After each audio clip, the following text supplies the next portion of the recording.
Megastar Chiranjeevi ఎవరికి దాసోహం అనలేదు, ఆ ఒక్క హీరోకి తప్ప.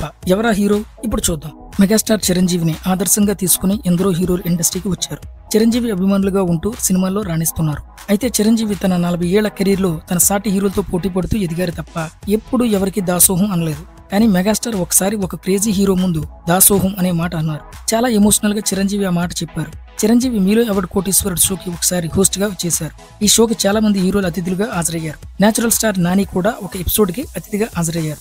చిరంజీవికి నాని అంటే చాలా ఇష్టం. అందరి తరహాలోనే తాను కూడా నేచురల్ స్టార్ నాని పర్ఫార్మెన్స్ కి ఫిదా అవుతానని చిరంజీవి చెప్పారు. ఇక చిరంజీవి మాట్లాడుతూ తను ఎవరి ముందు ఈ మాట అనలేదు, కానీ నీ ముందు అంటున్నా. నాకు కష్టపడి పైకి వచ్చిన వారంటే చాలా ఇష్టం.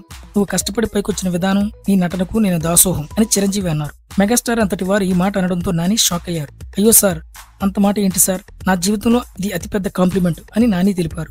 నేను కూడా ఒక మాట చెప్పాలనుకుంటున్నాను సార్. అందరూ రామ్ చరణ్ కి, అల్లు అర్జున్ కి, సాయిధరమ్ తేజ్ కి, వరుణ్ తేజ్ కి, పవన్ కళ్యాణ్ గారికి మీరందరూ బ్యాక్గ్రౌండ్ అంటుంటారు. అది నిజం కాదు. వాస్తవానికి మీరు వారి నెత్తిన పెద్ద బరువు. మీ లెగసీని వాళ్ళు మోస్తున్నారు. నిజంగా మీరు ఎవరి బ్యాక్గ్రౌండ్ అంటే నాలాంటి వాళ్ళకి నాని తెలిపారు. ఎలాంటి బ్యాక్గ్రౌండ్ లేని నాలాంటి వాళ్లకు మీరే ఆదర్శం అని నాని తెలిపారు. ఇప్పుడు ఈ వీడియో సోషల్ మీడియాలో చక్కర్లు కొడుతుంది.